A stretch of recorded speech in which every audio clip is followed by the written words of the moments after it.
Welcome back sa aking YouTube channel, Jeremy's TV Manila. Like, share, and subscribe. Anyway, wala nang bata, libre lang. Tulong mo na lang din sa kapwa mo. Alright? Thank you very much po. So, ang topic natin ngayon for today's reflection o ang mabuting balita sa araw na ito.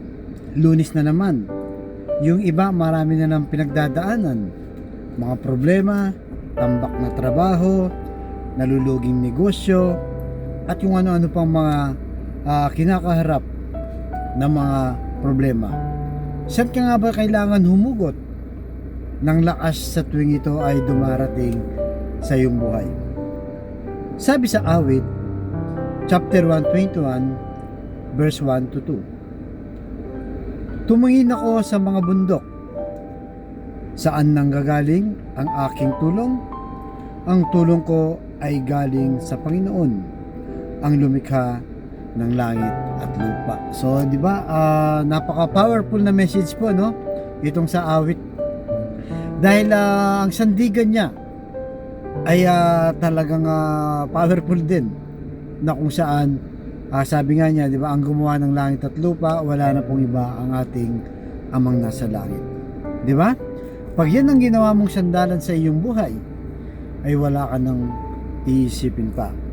Marami kasi sa atin, no, sa panahon po natin ngayon, yung iba, no, todo sa kanilang karir, yan ang kanilang sinasandalan, diyan sila kumikita, diyan sila nagiging may impluwensya.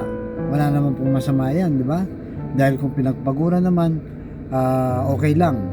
Yung iba naman, sa dami ng mga negosyo, no, lumalaki ang ulo, yumayaman, di ba, yumayabang, iniisip nila na para bang tila wala nang katapusan ng kanilang kayamanan, na habang buhay ay kanilang dala-dala. Kaya naman yung mga ibang nasa pwesto sa gobyerno, di ba, pag nasa pwesto ka sa gobyerno, sobrang yapang nung iba dyan, ginagamit para sa sariling interes, kumakapit dyan sa posisyon na yan.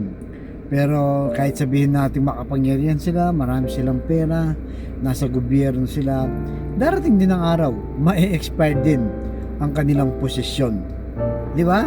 Lalo na sa local, no? After 3 years, tapos na, mag-e-election na naman. Kahit sabihin mo makatawid sila hanggang 9 years, no, sa kanilang posisyon, darating yung araw, mawawala at mawawala ka sa posisyon. Kaya hindi po natin pwedeng gawing sandalan yan.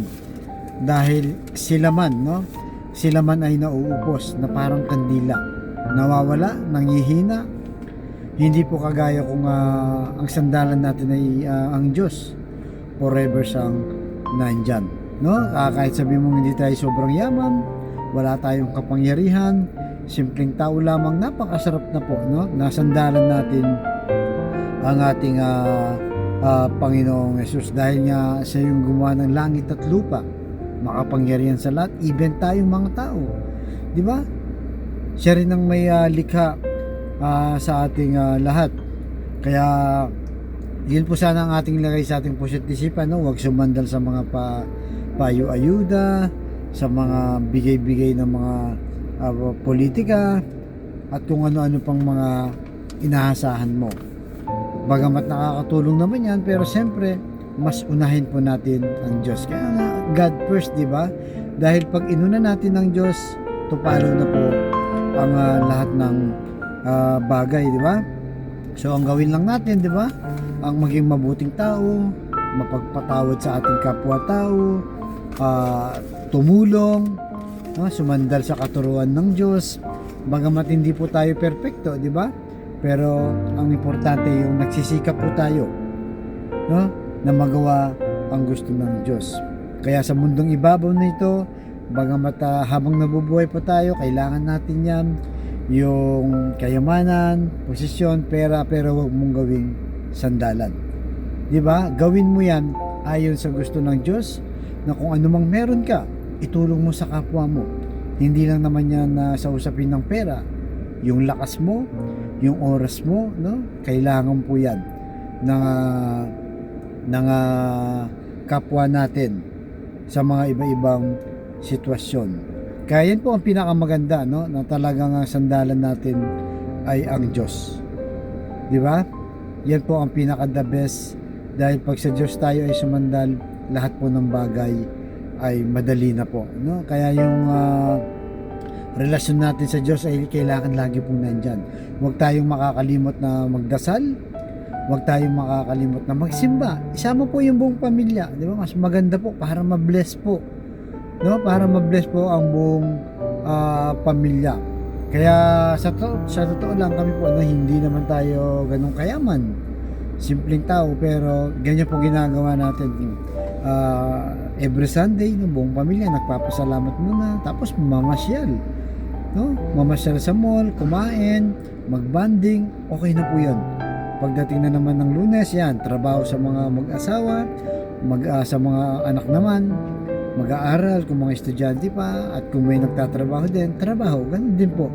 Pero wag po natin kalimutan. At sa simpleng dasal, no, yung bago tayo kumain, magdasal po tayo, magpasalamat sa Diyos. Sa mga maliliit na bagay, magpasalamat po tayo, dahil dyan nagsisimula ang malaking blessing. Kaya sa kapatid nating nanonood sa aking vlog na may problema sa financial, kalusugan, at pamilya o relasyon sa pamilya, sandalan mo ang Diyos, tsaka ikaw ay magtatagumpay. Kaya tayo manalangin. Lord, i-bless niyo po mga kapatid naming nanonood sa aking vlog na may karamdaman. Hipuin niyo po ng inyong mapagpagaling na kamay. Kaplusin niyo po, tanggalin ang kanilang karamdaman. Alam naman po namin na walang imposible sa iyo, lalo na kung sasandal mo sa iyo. Ganon din po sa pamilyang nagkasisira, nagkawatak-watak dahil sa hindi pagkakaunawaan, dahil kung kani-kanino sumasandal. Hipuin niyo po ng yung pusong mapagmahal sa bawat miyembro ng pamilya. Ganon din po sa financial, Lord, na kailangan namin lahat, lalo na po yung mga kapatid namin walang-wala talaga, na ultimong pambili ng 1 kilo lang ng bigas. Pinoproblema pa kung paano nila iraraos ang kanilang pamilya. Patawarin niyo po kami sa aming mga kainahan at kasalanan. Ang lahat ng ito iniling namin sa matamis na paanan ng ating Panginoong Hesus. Amen and amen. To God all be the glory. Sa ngalan ng Ama, ng Anak, ng Jesus, Espiritu Santo. Amen. God bless po and thank you very much.